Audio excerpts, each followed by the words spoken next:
Hey YouTube, today I bring you a casted game between me and Thomas FHG. So this game was a pretty insane game that I played in the open beta, and I used mangonels with men-at-arms. So this is with the Abbasid dynasty, and it was pretty powerful. So you'll see in this game a little bit later on when we start to build up our mass and get some mangonels out. So we're doing the classic Abbasid dynasty opening at the moment, getting our house down, scouting, building villages and getting a mining camp. So since then actually, there's been some developments with the Abbasid dynasty meta, and there's slightly different meta, slightly better meta now. So there is new builds for this, but this worked just as fine. So we are up against a Holy Roman Empire player, so Thomas. He's been playing Holy Roman Empire in this, which is quite a good matchup for us, against us that is, because he can make lanzknechts, which are very good against cavalry, which the Abbasid dynasty specialise in. So that is why I thought, why not go men-at-arms? So the men-at-arms are for sort of like a meat shield, as they're very, very tanky. They can tank tons of damage, while the mangonels can just shoot and do their thing. So the reason why I think mangonels are slightly overpowered in the game currently is because there's no friendly fire. So none of the siege actually has friendly fire, which comes to a bit of a surprise as me. Comes as a bit of a surprise to me, because Age of Empires and RTS games need that strategy of, you need to be tactical about your siege, and I feel like having no friendly fire with those just kind of makes them a little bit spammy. You know, you can't do any micro with them. You just let them shoot, let them do their thing. So I think they're very powerful for what they can do. Now, if they did add in friendly fire, I think it would make it way more balanced, because you'd have to be careful. Because if there's a load of men-at-arms running at your mangonels or your army, and your mangonels shoot at them while they're in combat with them, a load of your army could die with it. So that really just increases the micro. Lots of people might disagree with this, which is fine. But I feel like if they were to do that, if they weren't to do that, sorry, I feel like they would have to nerf them slightly, because they are very powerful at the moment. So as you can see here, we are aging up already. We are going up with the economic wing, which is the classic. You do this on pretty much every matchup map, so pretty standard. This is so we can get that special tech to have all of our villagers for 50% off, which is just a crazy tech. This civ is so crazy. It's a little bit complicated to get used to, but once you get used to it, it is crazy. There's so many builds you can do. So many cool things you can do, like if there's a really good market on your map, you could go up with the trade wing, which is a very good age up, but very situational. So if you're ever wondering what should I go up with, should I go with the trade wing, I'm not quite sure, just go with the economic wing, because that is the age up to go with every time, if you're ever in doubt. So we're still collecting up some sheep here. Collecting quite a few, as we are going to need many for this. I mean, you're going to need many in any game, to be honest, but so Thomas is he's pretty new to the beta. He's not as experienced as me. I did play in the closed, but he's a very good Age of Empires player in general. He's better than me elo wise in Age of Empires 3, so he's a good RTS player, but I do have slightly more experience than him in Age of Empires 4. So you can see now we're putting down our mill just to even out the spread of food collection, and now we have aged up to age 2. So we're going to get in that upgrade as quickly as possible. When am I going to get it? I need to get that upgrade. I may have already clicked it. I can't quite remember. Anyway, we can see there Thomas collecting his sheep as well. We've done a pretty good scout of the map, and he's finally aged up, so slightly behind us, but I think that's normal for Holy Roman Empire. So you can see now we're getting lots of villagers onto gold, and we're also building a barracks, because we need to start, well, we're currently in age 2, but the plan is to build a barracks, so it kind of tricks him. He thinks we're going to be going aggro, we're going to be, you know, doing a bit of a push, because this guy's quite experienced, so he knows if I'm building a barracks, I'm going to be rushing, but I'm not. So this is the investment, 150 wood for a peaceful age 3 age up. So I'm actually doing a fast castle, because you can only get men-at-arms with the Abbasid in age 3. So at the moment, he doesn't have a scout in my base, but he's an experienced player, so he will. And he'll know that I've got some, well, he'll think at least, I'm going to be rushing him. So you can see here we're just spreading out our food collection a little bit, just so we don't run out of sheep. Also still scouting for more sheep. Just a general tip, always be scouting. So Thomas going with the Holy Roman Empire. It's quite a boomy civ, especially with the prelate, however you say it. Because of the relics, so you can get some insane gold economy with this. So maybe with a bit more experience on his side, he could have quite easily have outboomed me in this time for me getting to age 3. So relics are actually amazing for the Holy Roman Empire. You want to try and keep them away from them as much as possible, because I do believe once they get a relic, you get like 3 times the amount of gold you do with any other civilization, which is pretty incredible. So as you can see here, we're gathering up food, and we can finally age up, and we're going with the what's it called, the culture wing. So this wing basically means all of our upgrades are 33% less in cost, which is another crazy upgrade, because it means all of our upgrades in the arsenal, the veterancy upgrades, the villager farming, the villager wood rate upgrades, all get cut by 33%, which is pretty crazy. So I'm just trying to cut off a scout, to make it seem like I'm trying to hide something. But he does actually scout that I've got a barracks, which is good, because he thinks I'm rushing when I'm not. So you can see we're already aging up to 3, so this is good. So we're going to start building some more barracks now. And something crazy about the Abbasid dynasty is that they can actually make mangonels. Any type of unit can, well, apart from cavalry, but all land units like archers, men-at-arms, bimmen, can make mangonels on the spot without a siege workshop. That's right. That is how crazy the civilization is. So you don't need to build a siege workshop next to the enemy or on your base and then wait ages for mangonels or battering rams to walk over to the enemy. You can just make them on the spot with your men-at-arms or whatever unit you have.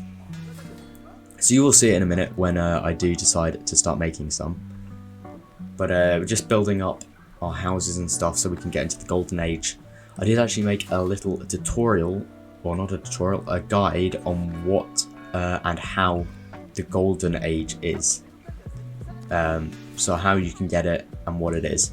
So if you want to check that out, that was my previous video.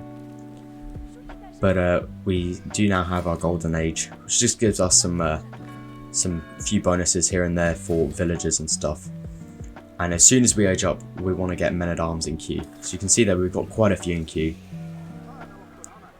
And we're continuing to train villagers as well, which are really cheap because of the upgrade we've got. And we're also collecting some stone. Now the stone is for town centres, because more town centres the better with this civ really, or with any civ really, but especially with the Abbasid dynasty because of their cut food prices for villagers. So you can see that we've got a couple men-at-arms out already. I think the Abbasid dynasty men-at-arms look so cool. Like the curved sword and the round shield. They just look absolutely awesome. So great job there by Relic and World's Edge. So Thomas has just aged up, so he must have been planning for a bit of a rush, but then decided, well, then realised that I'm not rushing, so decided to age up himself. So you can see here he did wall up, expecting a rush. You would wall up. So good job by him. So you can see we're starting to build a little bit of a mass now of men-at-arms. So I'm just trying to scout out, see what he's got. So I'm not very familiar with the Holy Roman Empire that much. I'm not really sure what landmarks they've got. But we're starting to get quite a bit of stone. So now I do decide to drop down a second town centre. Now it's quite far down, quite near his base, but that's alright, because town centres are quite tanky, and that's exactly what they're for. They're for making villages and protecting them. So that's why we're building one over there, and it's also by a load of gold. So you can see we're still making tons of men-at-arms. Little wolf there as well, trying to get in on some action. So a bit of a rookie mistake there, got our scout idle. Probably could be scouting a little bit more. As you can see, to the south of Thomas's base is unscouted. But now dropping down a few more barracks, because we really need to get this men-at-arm production up. We're floating quite a bit of resources at the moment. 200 food and 400 gold, so probably need to move a few villagers onto food from wood. So town centre's going up. We're just going to protect them with a few men-at-arms, just in case any cav raids. But third barracks almost up. So I'm just debating at the moment, do I drop down an archery range? But then I decide no, because mangonels are going to do the work against any infantry. But I do decide to drop down an arsenal, because I have got the upgrade in the House of Wisdom that reduces all costs of upgrades by 33%. So that's going to be really helpful. So you can see here, he's rushing into my base with men-at-arms. But it's alright, because I've got a few of myself, and I've got more coming out as well. So you can see here, pretty easy fight for us. We just outnumber him. He's got no upgrades on them, and I've got no upgrades on mine. Why are you winning this so hard? So he managed to idle us there for just a little bit, but that's alright. And you can see I also did send my my few units from my other town centre over. So we're getting a few upgrades as well in the arsenal, just for the cheap price. But we also do need some more food. So see, men-at-arms do cost quite a lot of food, but we're floating tons of gold at the moment. Bit of a mistake there, need to get maybe a few villagers off gold onto food. But gold is always useful for upgrades and stuff, so I'll happily take it. So quite a huge mass now building. Just need to make as many of them as possible, get upgrades and stuff. So you can see there is the mangonel, 400 wood and 200 gold. So at this point I did decide to move over quite a few villagers from gold onto wood, because they are hella expensive, the mangonels. But it's reasonable, because they're pretty OP. Purely because of their splash damage. Units like to clump up in this game, and the splash damage on these mangonels are just crazy. So they take they take very quickly to train as well. So it's not like you lose anything from making them, really, from your men-at-arms instead of a siege workshop. So I do manage to take out his scout. That probably wasn't a good move, because he knows that I'm just massing up men-at-arms at this point. So what would have been the better option is maybe to just send 1 or 2 over to kill it, but not a crazy big deal. So I'm dropping down another mill, just so I can build a few more farms. Need them to be as efficient as possible. So I'm getting a few upgrades now in the mill, in the House of Wisdom. And still building mass. So I do have 2 town centres up at the moment, so I've got a pretty decent eco. Building up those villages. And also dropping down another lumber camp, because I'm still running very low on wood. And wood I'm going to need a lot of if I'm going to be making mangonels. So as you can see though, I just bought quite a bit of wood, and I'm going to be building myself a mangonel. So you can see it does not take long at all to build. So there's really no downside to building them with men-at-arms than a siege workshop. Not having score to show me if I'm doing good So or there you can bad see, makes me the fuck up. already built, and quite a large mass of men-at-arms. I also think the movement speed's a little bit too fast on the mangonels. Actually, Siege in general, to be honest. Siege in the real world would have been very slow, would have had to been pushed. Lots of effort gone into that. So I do think they move a little bit too fast. If they're going for the realistic kind of view on Age of Empires 4, I do think they should move a little bit slower. I also do think it would make it way more fun, because you got to protect your mangonels and siege. You can't just let them. You can't just send them into battle and expect you to get them away if they're being fought on. So that's something to think about if any developer is watching this. I doubt it, but you know. So 3 barracks is making men-at-arms still. We are going to get popcats. But here is Thomas's men-at-arms, and you can see there we didn't actually get off a shot.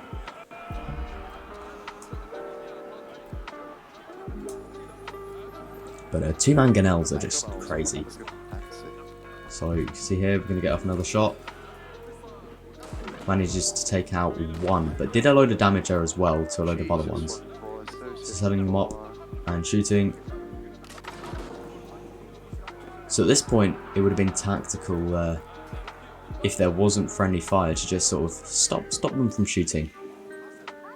But they got away anyway.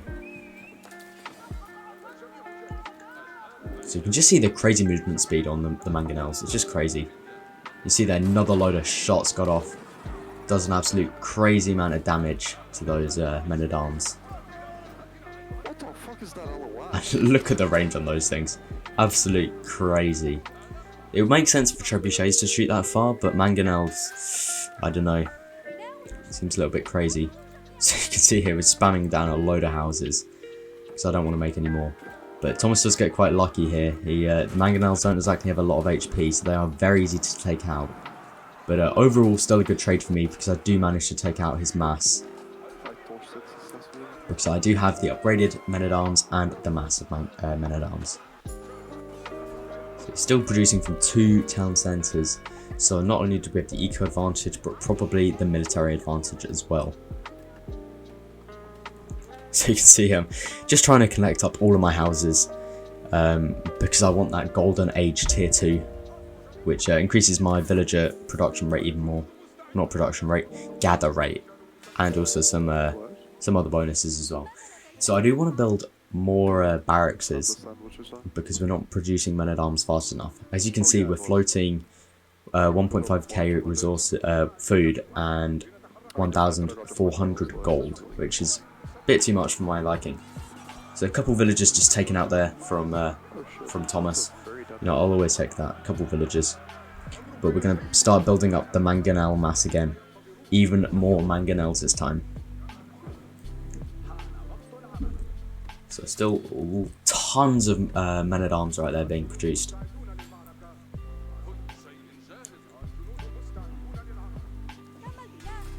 So villager production looking pretty good at the moment for us. So Thomas has gone for a little bit of a turtle. But you'll see in a second, he does have a ton of villagers out on this, on these berries. Look at all those villagers. It's an army of villagers right there. It's a shame I didn't have my whole army there, but so that could have been really bad for him. But the berries are exhausted anyway, so I mean, not a big deal. But we do have 3 mangonels, a bunch of men-at-arms. Something also to note is that It's fine mangonels because pack the up guys and that deploy very just quickly, exhausted those berries, which is so another benefit you because won't they can take move, the time that they can it just do whatever they want really quickly.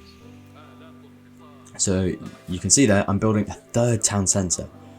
The more town centres the better, to be honest, with this civ, because I can keep up my production of men-at-arms because of the reduction price on villagers. So I can just keep on making town centres and getting an insane economy with an insane military. So 2 more mangonels brings us up to 5 mangonels. So if they get volleys onto units, they will just be crushing. An insane line of sight as well. Look at that, absolutely destroying them. Absolutely crazy unit. Jesus fucking And look at that. Christ, you're such a little shit. Like, they just get destroyed instantly. And because of that friendly fire, no friendly fire right there, I take no damage. You truly are the typical AoE And 2 more of a player. massive man-at-arms coming in at this point. And Yeah. Thomas does decide to surrender. I mean, fair enough. I was about to push into his base, get a couple battering rams while fighting, You really make and it would have absolutely destroyed him. So if you did enjoy it, then please do leave a like, and I'll catch you in the next one.